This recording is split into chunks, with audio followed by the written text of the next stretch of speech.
साहेब, गडचिरोलीच्या एका बँकेत वृद्ध महिला कोमात होती. पैसे काढण्यासाठी त्या मॅनेजरनं थेट त्या कोमातल्या व्यक्तीला बोलवलं.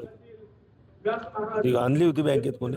बँकेत मी काही ती बातमी पाहिली नाही त्याच्यामध्ये नेमकं काय आहे. पण जर असं जर झालं असेल तर ते अतिशय चुकीचं आहे, त्याचं कोणी समर्थन करणार नाही. इतकी अतिसंवेदनशील बातमी सर रुग्णांना बोलवतात असेल तर खरंच म्हणजे नाही, याच्यामध्ये मी सुद्धा बँकेनं त्यांचे काही नियम असेल हे असेल तर ते सुद्धा दुरुस्त करण्याची आवश्यकता आहे. बऱ्याचदा असे प्रॉब्लेम येतात.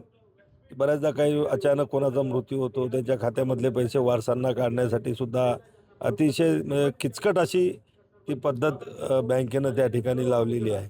आणि अशा आजारी माणसाला दवाखान्यात उपचारासाठी पैशाची गरज असेल तर मला वाटते बँकेनं त्यांचा माणूस दवाखान्यापर्यंत पाठवायला काही हरकत नाही. पण अशा कोमामध्ये असणाऱ्या किंवा अत्यवस्था असणाऱ्या पेशंटला बँकेमध्ये बोलवण्याची काही आवश्यकता नाही. या संदर्भात काही कारवाईची मागणी करणार आहात? बिलकुल अशा चुकीच्या पद्धतीनं निर्दयी पद्धतीनं जर कोणी वागत असेल तर त्याच्यावर त्या बँकेच्या अधिकाऱ्यावर्ग असेल किंवा कर्मचारी असेल त्या बँकेनं त्याच्यावर कारवाई केली पाहिजे. भाऊ, वाशिम जिल्ह्यामध्ये जे आरोग्य केंद्र आहे त्या ठिकाणी डॉक्टर अनुपस्थित असतात, वेळेवर हजर राहत नाहीत आणि रुग्णांना याचा सामना करावा लागतो.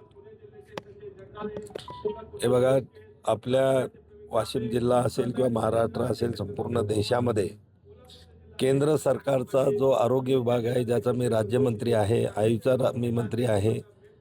आमचं केंद्र सरकारचं काम आहे फायनान्शियल आणि टेक्निकल सपोर्ट राज्याला करणं. ही व्यवस्था सर्व चालवण्याची जबाबदारी ही राज्य सरकारची असते. आणि अशा ठिकाणी जर कुठं निदर्शनास तुम्ही आणून दिलं तर निश्चित डॉक्टरची उपलब्धता ही प्रत्येक ठिकाणी असली पाहिजे.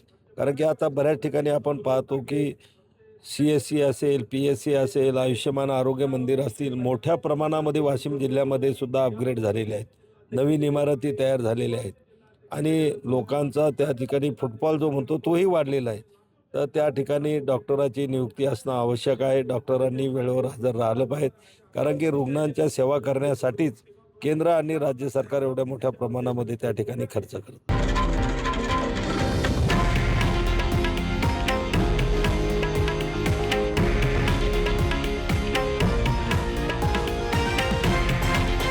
हे आहे देशातील नंबर 1 न्यूज नेटवर्क आणि आपण पाहत आहात TV9 मराठी, एकमेव.